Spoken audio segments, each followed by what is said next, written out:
साथियों नमस्कार, स्वागत है आपका अपने चैनल सक्सेस जंक्शन एक कदम सफलता की ओर में। और हम लेकर के आ गए आपके लिए साइबर सिक्योरिटी का एक महत्वपूर्ण वीडियो जो कि होगा ऑब्जेक्टिव में। देखिए एमपीपीएससी 2020 और 2021 के लिए यूनिट 9 जो है उसके ऑब्जेक्टिव आपके लिए अति महत्वपूर्ण है। क्यों? क्योंकि पहली बार यूनिट 9 को ऐड किया गया है और इसके ऑब्जेक्टिव्स जो है प्रैक्टिस के लिए आपको वो कहीं पर भी नहीं मिल पा रहे हैं। इसलिए हमने एक स्पेशल सीरीज चालू की है जिसमें cyber security, artificial intelligence, robotics, e commerce, e governance, जितने भी यूनिट 9 के टॉपिक्स हैं उन सब के जो ऑब्जेक्टिव हैं वो हम आपको प्रोवाइड करा रहे हैं।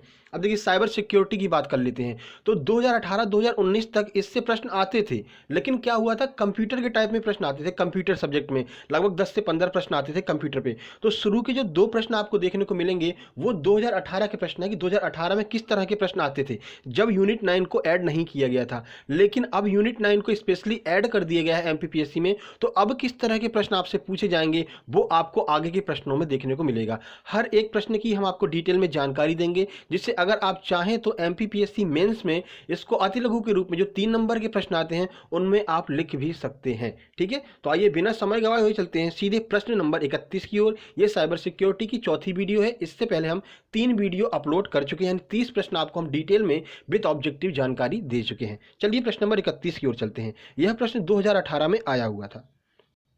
देखिए, तो प्रश्न आपसे पूछा जा रहा है, निम्नलिखित संक्षेप रूपों में कौन सा सामान्य रूप से अवांछित जंक ईमेल का वर्णन करता है? ऑप्शन ए है क्रैम, ऑप्शन बी है ड्रैम, ऑप्शन सी है जैम या फिर ऑप्शन डी है स्पैम। आपको आंसर देखते ही समझ में आ गया होगा ऐसा कौन सा मेल है जो बार बार आपको परेशान करेगा। आइए इसका आंसर देखते हैं, फिर आपको जानकारी इसके बारे में देते हैं। सही आंसर डी, यानी जो स्पैम होता है वो एक तरह का मेल होता है जो हमको बार बार परेशान करने के लिए भेजा जाता है और हमें पसंद नहीं है। इसलिए आप देखेंगे कि आपके जो जीमेल अकाउंट होता है उसमें एक अलग सा फोल्डर बना हुआ था स्पैम, तो उसमें आपको ऐसे मैसेजेस जो होते हैं वो अलग से जाकर के उसी में सेव हो जाते हैं। ठीक है, और कभी कभी ऐसा होता है कि हमारी ज़रूरी मैसेज भी स्पैम में जाकर के सेव हो जाते हैं। जैसे कि हमने कोई फॉर्म भरा तो उसका जो पासवर्ड आया वो स्पैम में जाकर के सेव हो जाता है। फिर जो ऑनलाइन वाला होता है कहता है भाई एक बार स्पैम में भी चेक कर लो, तो वो स्पैम होता है। ठीक है, आइए देखिए आपको बताते हैं। अब देखिए इनका एक दूसरा नाम भी होता है। अब साइबर सिक्योरिटी ऐड कर दी गई है तो आपसे ये पूछा जा सकता है, इन्हें अनसॉलिसिटेड जंक मेल भी कहा जाता है। ठीक है, तो याद रखिएगा अनसॉलिसिटेड जंक मेल किसे कहा जाता है, तो स्पैम को ही कहा जाता है। ये भी आपके लिए अति महत्वपूर्ण हो सकता है। चलिए आगे चलते हैं। अब इनका प्रयोग कहाँ पर किया जाता है, तो विशेष रूप से इनका प्रयोग एडवर्टाइजमेंट के लिए किया जाता है। कभी कभी वायरस जो होते हैं वो भी इन्हीं के माध्यम से हमारे सिस्टम में प्रवेश कर जाते हैं। ज़्यादातर आप देखेंगे तो आपके पास जो स्पैम मैसेज आएंगे वो एडवर्टीजमेंट की होंगे कि महिंद्रा फाइनेंस का ये है, इसको आप ले लीजिए, और बैंक का आईसीआईसीआई बैंक का ये है, इसको ले लीजिए। तो ज़्यादातर स्पैम जो मैसेज होते हैं वो, अब देखिए अगर आपको स्पैम से बचना है तो आपको क्या करना चाहिए, जैसे आपके पास में कोई मैसेज आया एडवर्टीजमेंट का तो आप उसके नीचे जाएंगे ना तो वहाँ पर क्लिक हियर लिखा रहेगा। क्लिक हियर पे क्लिक करते ही वो अनसब्सक्राइब हो जाएगा, आप चेक करके देख लेना। ठीक है, तो इससे आप स्पैम से बचे भी रहेंगे, बार बार जो परेशानी करने वाले मैसेज आते हैं उनसे बचे रहेंगे आप। नीचे क्लिक हियर लिखा होगा, क्लिक हियर पर जब क्लिक करेंगे आप जाकर के, मतलब सामने लिखा होगा please if you want to unsubscribe click here, तो वहाँ पर क्लिक कर देंगे तो वो अनसब्सक्राइब हो जाएगा, फिर आपके पास में बार बार नहीं आएगा। ठीक है, आप चेक कर सकते हैं। चलिए प्रश्न नंबर 32 की ओर चलते हैं। अब देखिए प्रश्न नंबर 32, वेबसाइट खोलने के बाद वेब ब्राउजर द्वारा प्रदर्शित पहले पृष्ठ को क्या कहा जाता है? ये भी 2018 में आया है, कुछ इस तरह के प्रश्न आते थे। अब आगे आपको प्रश्न मिलेंगे कि अब किस तरह के प्रश्न आएंगे। ठीक है, ऑप्शन ए है होम पेज, ऑप्शन बी है वेब ब्राउजर, ऑप्शन सी है सर्च पेज, ऑप्शन डी है बुकमार्क। इसका आंसर भी आपको पता होगा, आइए बताते हैं। इसका सही आंसर है ए, यानी कि होम पेज होता है। जैसे भी हम कोई वेबसाइट ओपन करते हैं तो वहाँ पर जो सबसे पहले, जैसे हमने www.india.com सर्च किया तो जो सबसे पहला पेज हमारे सामने खुल करके आया उसे होम पेज कहते हैं। ठीक है, चलिए यही हमने यहाँ पर लिखा है। आप पीडीएफ में जाकर के जब आप पीडीएफ डाउनलोड करेंगे तो आप पढ़ सकते हैं। ठीक है, पीडीएफ कहाँ मिलेगी, हाँ बहुत से लोगों का प्रश्न होता है सर पीडीएफ कहाँ मिलेगी। तो पीडीएफ के लिए आपको हमारा टेलीग्राम चैनल ज्वाइन करना है। टेलीग्राम पर जाइए, सर्च कीजिए सक्सेस जंक्शन, वहाँ पर आपको हमारा लोगो मिल जाएगा, क्लिक करके ज्वाइन कर लीजिए। वहाँ पर ये सारी की सारी पीडीएफ और पुरानी पीडीएफ सब वहाँ पर आपको देखने को मिल जाएंगी। अब देखिए, अब आपके लिए प्रश्न महत्वपूर्ण चालू होने वाले हैं कि अब किस तरह के प्रश्न आपके यूनिट 9 से पूछे जाएंगे। तो देखिए प्रश्न नंबर 33 करंट का टॉपिक है, स्टेट डाटा सेंटर प्रारंभ करने वाला पहला भारतीय राज्य कौन है? जैसे हमने आपको भारत के बारे में बताया था, भारत ने अपना एनआईसी स्टार्ट किया था, जो नेशनल इंफॉर्मेशन सेंटर था वो भी डाटा कलेक्ट करने के लिए चालू किया था भारत ने। अब हर एक राज्य अपना एक अलग से डाटा सेंटर चालू कर रहा है, तो ऐसा पहला राज्य कौन सा बन गया है जिसने स्टेट डाटा सेंटर प्रारंभ किया है? आइए ऑप्शंस की ओर चलते हैं। तो देखिए, number A Tamil Nadu, option B है मध्य प्रदेश, ऑप्शन सी है उत्तर प्रदेश, ऑप्शन डी है हिमाचल प्रदेश। तो किसने अभी हाल ही में पहला स्टेट डाटा सेंटर प्रारंभ किया, किस राज्य ने? करंट का प्रश्न है ये, तो बिल्कुल आपके एग्जाम में छपने के चांसेस है। इसका आंसर डी यानी हिमाचल प्रदेश ने अभी सबसे पहले अपना स्टेट डाटा प्रारंभ करने वाला पहला भारतीय राज्य हिमाचल प्रदेश है। अभी हाल ही में मध्य प्रदेश के भोपाल में भी प्रदेश का पहला डाटा सेंटर चालू किया जा रहा है। तो जैसे ही ये डाटा सेंटर बन जाएगा मध्य प्रदेश के भोपाल वाला, तो मध्य प्रदेश दूसरा ऐसा राज्य बन जाएगा जिसने अपना स्टेट डाटा सेंटर खोला है। डाटा सेंटर के बारे में हमने आपको बता दिया। डाटा सेंटर क्या होता है? सारी की सारी जो स्टेट की जानकारी होगी वो आपको एक पोर्टल के माध्यम से ऑनलाइन उपलब्ध कराई जाएगी। ठीक है, कितना रेवेन्यू हुआ, कितना रेवेन्यू गया, कितना राजस्व घाटा है, हमने कहाँ से उधार लिए हैं, कहाँ चुकाए हैं, सारी चीज़ें आपको ऑनलाइन माध्यम से मिल जाएंगी। तो उसे स्टेट डाटा सेंटर कहते हैं। हिमाचल प्रदेश ऐसा पहला है जिसने चालू कर दिया है, और मध्य प्रदेश कार्य कर रहा है, दूसरा बन जाएगा मध्य प्रदेश स्टेट डाटा प्रारंभ करने वाला। ठीक है, इतनी सारी चीज़ें आपके लिए अति महत्वपूर्ण थी। करंट का यह प्रश्न बन सकता है। चलिए प्रश्न नंबर 34 की ओर चलते हैं। देखिए, प्रश्न नंबर 34 है, साइबर सिक्योरिटी के संदर्भ में क्रैकर्स को किस नाम से जाना जाता है? ऑप्शन ए है black hat hackers, option B है white hat hackers, option C है एलीट हैकर्स, और ऑप्शन डी है स्क्रिप्ट किडीज। अब देखिए भाई, इसके बारे में तो हम आपको पहली वाली वीडियो जो इससे पहले हमने बनाई थी क्रैकर्स और हैकर्स वायरस के बारे में, तो इतने अच्छे प्रश्न हमने आपको इतने डिटेल में जानकारी दी है। अगर जिसने वो वीडियो देखी होगी बड़ी आसानी से इसका आंसर लगा सकता है और 3 नंबर में अति लघु भी लिख सकता है इस ब्लैक हैट हैकर्स के बारे में। आंसर इसका बिल्कुल सही है, ब्लैक हैकर्स होगा। जो साइबर सिक्योरिटी के संदर्भ में जो क्रैकर्स होते हैं उन्हें ब्लैक हैट हैकर्स भी कहा जाता है। अब ये कौन होते हैं सर ब्लैक हैट हैकर्स? आइए बताते हैं आपको। आंसर इसका ए है।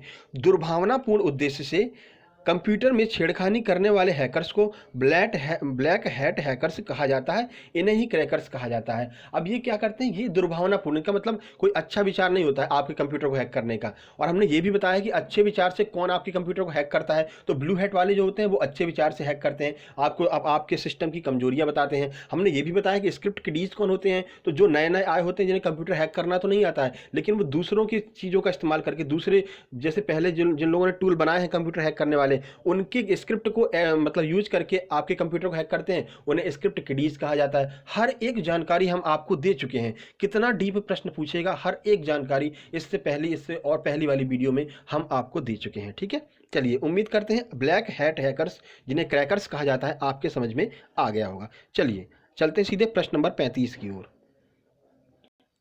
तो यह है आपके सामने प्रश्न नंबर 35। किसी के द्वारा बनाए गए आइडिया फॉर्मूला की ऑनलाइन चोरी करना क्या कहलाता है? ऑप्शन ए है फिशिंग थेफ्ट, ऑप्शन बी है स्पूफिंग थेफ्ट, ऑप्शन सी है इंटेलेक्चुअल प्रॉपर्टी थेफ्ट, और ऑप्शन डी है इनमें से कोई नहीं। आइए आंसर देखते हैं।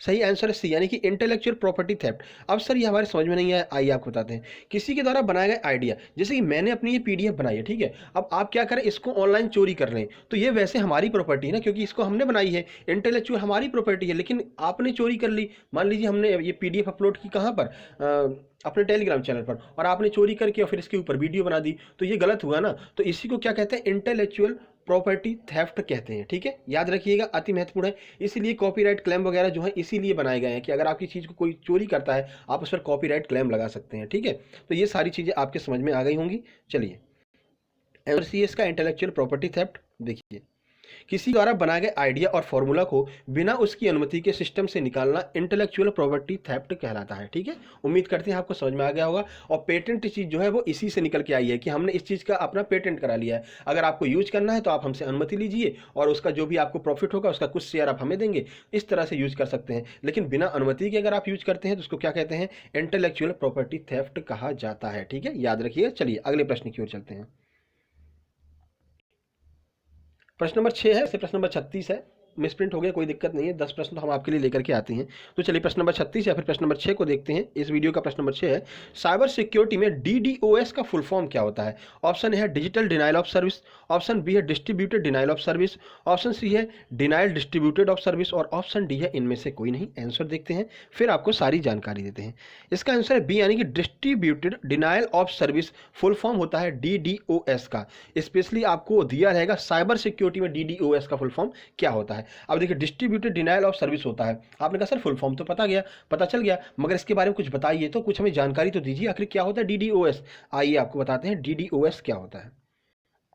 तो देखिए, जब डिनायल अटैक बड़े लेवल पर किया जाता है तो उसे DDoS कहते हैं। अब आप कहेंगे सर हमने डिनायल अटैक तो पढ़ा ही नहीं है, क्योंकि इससे पहली वाली वीडियो हमने आपकी देखी ही नहीं है।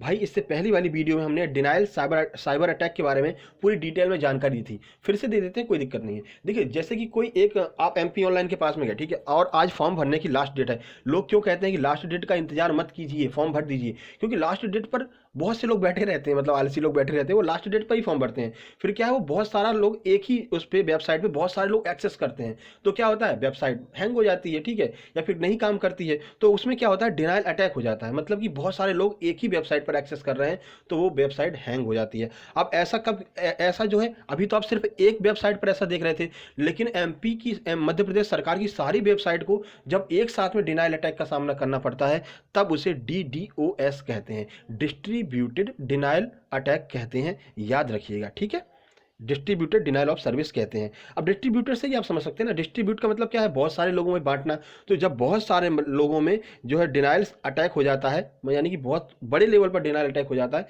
तब उसे हम DDoS कहते हैं, ठीक है। चलिए अगले प्रश्न की ओर चलते हैं। प्रश्न नंबर 7, आपको बिल्कुल ऐसे जोड़ करके बताया जाएगा कि चीज़ें आपके दिमाग में बैठ जाएं एकदम, ठीक है।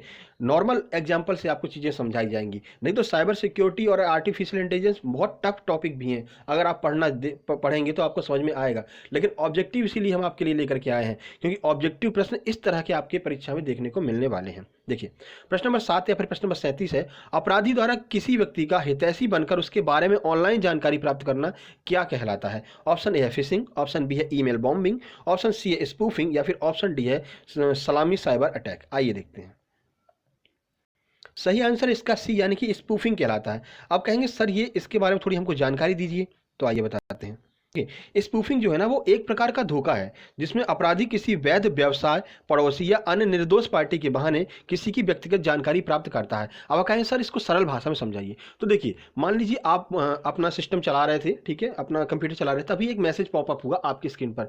उसने कहा अरे चचा पहचाना? आपने कहा कौन भाई, मैं नहीं जानता आपको। फिर वो आपसे कहेगा अरे आपके जो पापा हैं, उनके जो फूफा हैं, उनके लड़के हैं हम, आपने पहचाना? अरे तुम बहुत छोटे हुआ करते थे। भाई हर कोई छोटा होता है बचपन में, है ना। फिर कहेंगे बहुत क्यूट हुआ करते थे, आप भी बड़े खुश, हाँ यार क्यूट हुआ करते थे। फिर ऐसे ऐसे करके वो फिर आपसे संबंध बना लेता है, ठीक है, जानकार बन जाता है आपका। फिर आपसे जो जानकारी मतलब प्राप्त करता है, इस जानकारी को स्पूफिंग कहा जाता है, क्योंकि ऑनलाइन माध्यम से जानकारी प्राप्त कर रहा है, इसलिए उसे स्पूफिंग कहा जाता है। फिर उस जानकारी का वो गलत प्रयोग करता है, ठीक है। तो आप भी सतर्क रहिएगा, कोई भी चचा बन करके आ जाए तो आपको वहां पर जानकारी नहीं देना है, ठीक है। चलिए प्रश्न नंबर 8 की ओर चलते हैं, या फिर प्रश्न नंबर 38 होगा जो कि, तो देखिए टाइम बॉम्ब किस प्रकार के वायरस का प्रकार है, आपसे बिल्कुल पूछा जा सकता है। ऑप्शन है लॉजिक बॉम्ब, ऑप्शन बी है फायरवॉल, ऑप्शन सी है ट्रोजन हॉर्स, या फिर ऑप्शन डी है स्पैम। जी हाँ, टाइम बॉम्ब एक प्रकार का वायरस होता है। आइए देखते हैं आंसर इसका, यानी कि लॉजिक बॉम्ब होता है। अब आप कहेंगे सर ये लॉजिक बॉम्ब क्या होता है, हमको थोड़ी जानकारी दीजिए। आइए बताते हैं कि लॉजिक बॉम्ब क्या होता है। तो देखिए टाइम बॉम्ब एक प्रकार का लॉजिक बॉम्ब का उदाहरण है।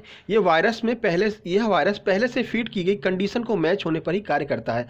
अब जैसे कि कहीं पर टाइम बॉम्ब लगाया जाता है तो पहले से वहां पर कंडीशन फीड कर दी जाती है कि 3:56 और 2 पल्स पर आपको फटना है। तो वहां पर हमने क्या किया, पहले से ही वहां पर हमने जानकारी फीड कर दी, अब वो उसी जानकारी के अनुसार ही अपना काम करेगा। तो इस प्रकार के जो वायरस होते हैं उन्हें हम क्या कहते हैं, इस प्रकार के वायरस को लॉजिक बॉम्ब कहते हैं, ठीक है। कि जब स्पेशली कोई फीडिंग दी गई है, इंफॉर्मेशन दी गई है, उसी के अकॉर्डिंग वो चल रहा है, उसी के अकॉर्डिंग वो काम करेगा, तभी ट्रिगर होगा। तो इस प्रकार के बॉम्ब को हम लॉजिक बॉम्ब या फिर इस प्रकार के वायरस को लॉजिक बॉम्ब वायरस कहते हैं। उम्मीद करते हैं चीज़ें आपके समझ में आ रही होंगी। अगर समझ में आ रही है तो भाई वीडियो को लाइक कर दीजिए। लाइक आप लोग नहीं करते हैं, ये गलत बात है। इतनी मेहनत करके हम आपके लिए चीज़ें ला रहे हैं, कहाँ से, फिर आपको सिंपल वे में समझा रहे हैं, भाई ये एक लाइक तो बनता है ना भाई। चलिए आगे चलते हैं। अब देखिए प्रश्न नंबर 9 आपके सामने है, वह सॉफ्टवेयर जो उपयोगकर्ता के ऑनलाइन होने पर बैनर या पॉपअप के रूप में बार बार दिखाई देता है, वह क्या कहलाता है। आपने कई बार ये प्रॉब्लम फेस भी की होगी कि आप भैया बैठे पढ़ने के लिए, ऊपर आपके एक एडवर्टीजमेंट आ गया और नीचे उंगली दिखा रहा है इसको डाउनलोड कर, इसको डाउनलोड कर, आप परेशान। तो देखिए ऑप्शन है पॉपअप वेयर, ऑप्शन बी है एडवेयर, ऑप्शन सी है विंडो वेयर, या फिर ऑप्शन डी है इनमें से कोई नहीं। आइए देखते हैं। सही आंसर बी यानी कि उसे एडवेयर कहते हैं। अब देखिए आपको पूरी जानकारी देते हैं। अब इसका प्रयोग मुख्य रूप से एडवर्टीजमेंट के लिए किया जाता है। यह सॉफ्टवेयर ऐड को बार बार पॉपअप के रूप में दिखाता है और डाउनलोड करने के लिए बोलता है। इस प्रॉब्लम से तो लगभग सभी फेस करते हैं, ठीक है। जैसे कि आप स्क्रीन पर कोई काम कर रहे हैं अपने सिस्टम पर, तो ऊपर एक कोई कुत्ता आ जाएगा या फिर कोई ऐसा मतलब कार्टून टाइप का आ जाएगा, फिर वो नीचे इशारा करेगा कि ये एडवर्टीजमेंट दिया है, इसको डाउनलोड करो, यहाँ पर फॉर्म भरो। तो ठीक है, तो ये मेन मतलब इसका मुख्य काम क्या होता है, एडवर्टीजमेंट करना मुख्य काम होता है। इसीलिए इसके नाम से ही पहचान सकते हैं आप, नाम में ही इसके लिखा हुआ है एडवेयर, ठीक है। तो इस प्रकार का सॉफ्टवेयर जो एडवर्टीजमेंट के लिए यूज किया जाता है उसे एडवेयर कहते हैं। ये भी आप जानकारी रखिए, आपसे प्रश्न पूछा जा सकता है, ठीक है। चलिए प्रश्न नंबर 10 की ओर चलते हैं, जो कि साइबर सिक्योरिटी का प्रश्न नंबर 40 होगा। 40 प्रश्न हम आपको करा चुके हैं साइबर सिक्योरिटी के, सिर्फ 40 नहीं है, इनको आप गहराई से पढ़ेंगे जितनी हमने जानकारी दी है तो लगभग 60 से 70 प्रश्न हो चुके हैं। चलिए देखते हैं प्रश्न नंबर 10। जब ऑनलाइन माध्यम से किसी से अपनी इच्छा अनुसार कार्य कराया जाता है या जानकारी प्राप्त की जाती है तो उसे क्या कहते हैं। अब देखिए, ऑनलाइन माध्यम से यहाँ पर लिखा हुआ है, स्पेशली ऑनलाइन माध्यम से किसी से जानकारी प्राप्त कर रहे हैं या अपनी इच्छा अनुसार कार्य करा रहे हैं तो उसे हम क्या कहते हैं। आइए देखते हैं ऑप्शन। ऑप्शन ए है सोशल इंजीनियरिंग, ऑप्शन बी है सोशल इंक्रिप्शन, ऑप्शन सी है स्पाईवेयर या फिर ऑप्शन डी है कुकीज। आइए आपको आंसर दिखाते हैं, फिर पूरी जानकारी देते हैं आपको। आंसर इसका ए यानी कि उसे सोशल इंजीनियरिंग कहते हैं। अब आप कहें सर इंजीनियरिंग का तो इससे कोई संबंध ही नहीं है, अगर हम इसको तुक्का लगा करके आते तो सोशल इंजीनियरिंग तो लगाते ही नहीं, इनमें से इसको छोड़ करके कोई भी लगाते। लेकिन मेरे भाई सोशल इंजीनियरिंग बिल्कुल सही आंसर है। आइए आपको जानकारी देते हैं। तो जब अपराधी किसी को मैनिपुलेट करके उससे कोई जानकारी प्राप्त करता है अथवा जैसा वह चाहे वैसा कार्य करवाता है तो सोशल इंजीनियरिंग कहते हैं। अब अगर नॉर्मल अपनी डेली लाइफ में देखेंगे तो बहुत सारे फ़कीर बाबा होते हैं, बाबा रहमानी, बाबा मुल्तानी, जो भी बाबा होते हैं, ठीक है। और मतलब कि गड़ा हुआ धन प्राप्त कीजिए, ये कीजिए, वो कीजिए, बस इतना, मतलब ये सारी चीज़ें तो नॉर्मल लाइफ में इस तरह से होता है। लेकिन जब ऑनलाइन माध्यम से यही चीज़ें की जाती हैं तो उसे क्या कहते हैं, सोशल इंजीनियरिंग कहते हैं। सर कहेंगे कि सर इसका आप एग्जांपल दे दीजिए। तो हमने आपको रैंसम वेयर के बारे में बताया था जब हम साइबर सिक्योरिटी के वायरस के बारे में बता रहे थे। तो एक रैंसम वेयर नाम का वायरस होता है, वो क्या करता है, वो आपके कंप्यूटर में आ जाता है, जैसे ही आप उस पर क्लिक करते हैं आपका सारा डाटा लॉक हो जाता है। फिर आप कहते हैं भाई डाटा ओपन कर दो, तो कहता है भाई फिरौती दो, ठीक है। फिरौती का मतलब पैसे दो, तब आपके डाटा मतलब जो होगा वो हम ओपन करेंगे, या फिर ये काम करो तब आपका डाटा हम ओपन करेंगे, ठीक है। या फिर इस एडवर्टीजमेंट को अपने में डाउनलोड कर लो तब आपका डाटा हम ओपन करेंगे। तो क्या कर रहा है वो आपसे अपने इच्छा अनुसार काम करवा रहा है। तो ये एक प्रकार से सोशल इंजीनियरिंग का जो है एग्जाम्पल हो सकता है। और पैसे क्रिप्टो करेंसी के रूप में लेता है, ये भी हमने आपको बताया था। सारी चीज़ें, हर एक जानकारी हम आपको दे चुके हैं, ठीक है। तो ये वीडियो कैसी लगी, वीडियो पसंद आई हो तो वीडियो को लाइक कर दीजिए, शेयर कर दीजिए दोस्तों के पास जो परेशान हो रहे हैं कि ऑब्जेक्टिव यूनिट 9 के कहाँ से मिलेंगे, उनके पास शेयर कर दीजिए। चैनल को सब्सक्राइब करके नोटिफिकेशन बेल जरूर दबा लीजिए, क्योंकि अब ऐसे वीडियो आपके सामने आने वाले हैं लगातार। हर एक यूनिट के ऑब्जेक्टिव आपको अपने चैनल सक्सेस जंक्शन पर मिलने वाले हैं। अलग से हमने प्लेलिस्ट क्रिएट कर दी, यूनिट 9 के लिए अलग से MCQ की प्लेलिस्ट क्रिएट की है, और जो MPPSC के अन्य जो यूनिट हैं उनके लिए एक अलग से प्लेलिस्ट क्रिएट कर दी जिसमें यूनिट 7 का ऑब्जेक्टिव पहुंच चुका है, ठीक है। जल्दी और सारे भी ऑब्जेक्टिव पहुंचते रहेंगे, ठीक है। तो जल्दी ही मिलते हैं एक नई वीडियो में, तब तक के लिए नमस्कार, धन्यवाद। लाइक जरूर कर दीजिएगा।